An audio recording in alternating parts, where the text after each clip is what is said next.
கடையில் வாங்கின புரோட்டா ஒரு 4 புரோட்டா இருக்குது, அதிகமாகிட்டு. இதை வந்து இப்போ கட் பண்ணி பீஸாக போட்டுருந்தேன். புரோட்டா நல்லா கட் பண்ணிட்டேன். இப்போ ஒரு 6 பீஸ் பிரெட் எடுத்து வச்சுருக்கேன். இதை ஃபுல்லாக சைடு பூரா கட் பண்ணி எடுத்துருந்தேன்.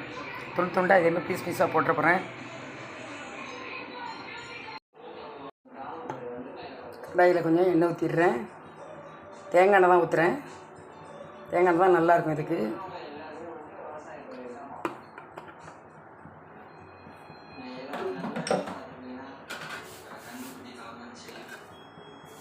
சிறிதளவு கடுகு,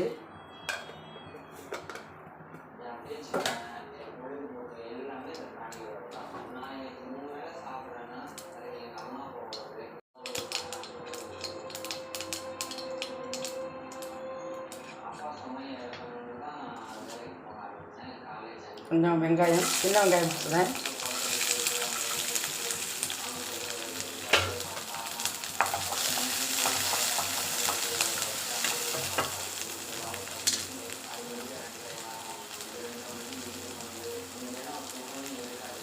கொஞ்சம் இஞ்சி, பூண்டு, மிளகாய் 2 மிளகாய், தக்காளி 2 கருவேப்பிலை எல்லாத்தையும் கலந்துடலாம்.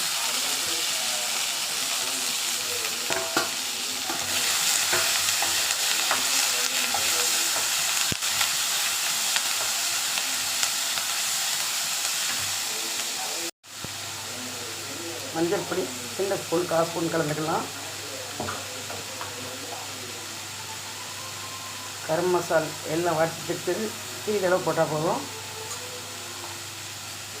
சீரகப்பொடி 1/2 ஸ்பூன்,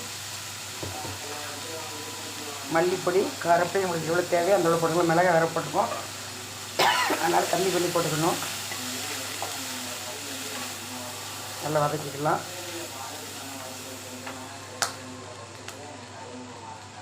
உப்பு வந்து தேவைக்கேற்க உப்பு போடல, கம்மியாக போட்டாலே போதும்.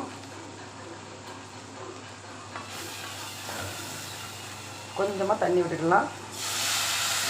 இந்த தக்காளி வெங்காயம் வேகிறது தக்காளிலாம் ரொம்ப தண்ணி வேண்டாம். ஒரு 1/4 டம்ளர் ஊற்றிருக்கேன். நல்லதாகட்டும்.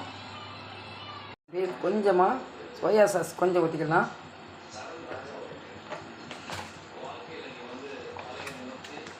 டொமேட்டோ சாஸ் கொஞ்சம் ஊற்றிக்கலாம். போதும். சிறிதளவு கொஞ்சம் ஊற்றினா போதும். 1 ஸ்பூன் அளவு தான். இந்த வதக்கும் போதே ஊற்றினா தான் நல்லாயிருக்கும். துளசி இலைன்னு சொல்லுவாங்க, பாட்டில் பாருங்க. இதில் ஒரு பிஞ்சு அளவு எடுத்து போட்டால் போதும், டேஸ்ட் கொடுக்கும். அதுக்காக தான்.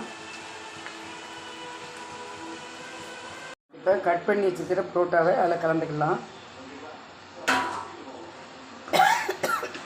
கடையில் சூடாக வாங்கின புரோட்டாலும் போடலாம், மீதம் உள்ள புரோட்டாலும் போடலாம். இது வந்து கடையில் உள்ள புரோட்டா தான், மீதம் உள்ள புரோட்டா வேஸ்ட் பண்ணாமல் இந்த மாதிரி கலந்துக்கிட்டால் நல்லாயிருக்கும். இப்போ அது கூட இந்த மாதிரி ப்ரெட்டை கட் பண்ணி வச்சுருக்கோம், அதையும் கலந்துக்கும்.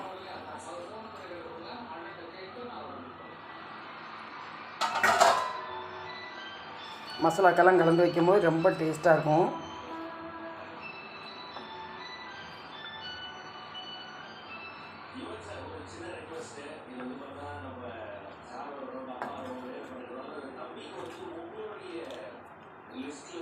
எல்லாம் கலரும் போது நல்லா கொத்து புரோட்டா மாதிரி இருக்கும். குழந்தைங்களுக்கு கொடுக்கறதுக்கு நீங்கள் சாஸ் ஊற்றாமல் போடணும் வைக்கலாம்னு வைக்கலாம். குழந்தைகள் விரும்பி சாப்பிடுவாங்கன்னா சாஸ் ஊற்றிருக்கேன், வேண்டாம்னா தேவையில்லைன்னா. ரெடி வச்சு பாருங்கள். ஒரு செகண்ட் தான், ரொம்ப நேரம்லாம் இது ஆகவே ஆகாது. ஒரு செகண்டில் முடிச்சுக்கலாம். நம்ம நேரத்தை கொஞ்சம் கம்மி பண்ணிட்டு பண்ணோம்னா பண்ணிக்கலாம். ஸ்டவ் சிம்மில் வச்சோம்னா கொஞ்சம் டைம் எடுக்கும். டக்குன்னு வச்சோம்னா ஒரு 5 நிமிஷம் கூட ஆகாது. குழந்தைகள் கேட்டதுன்னு ஒன்றுமே பெருகி கொடுத்துடலாம். இப்போ இது மேலே ஒன்று கொஞ்சம் நெய் ஊற்றப்பேன், தேவைப்பட்டால் ஊற்றிக்கிடுங்க, இல்லைன்னா வேண்டாம். சின்ன கவரில் தான் வச்சுருக்கேன்.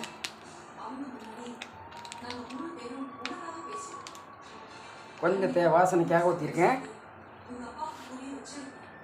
சரி, இதெல்லாம் மல்லித்தலை போட்டுடலாம். அவ்வளோதான்.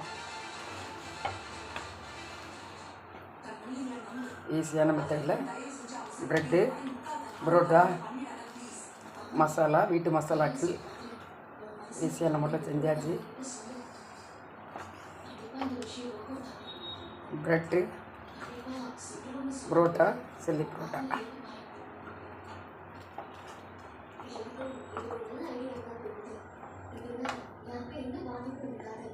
இதில் வந்து நீங்கள் லெமன் புளியெல்லாம் புரிஞ்சிக்கலாம். சாஸ் ஊற்றிருக்காலும் லெமன் தேவையில்லை.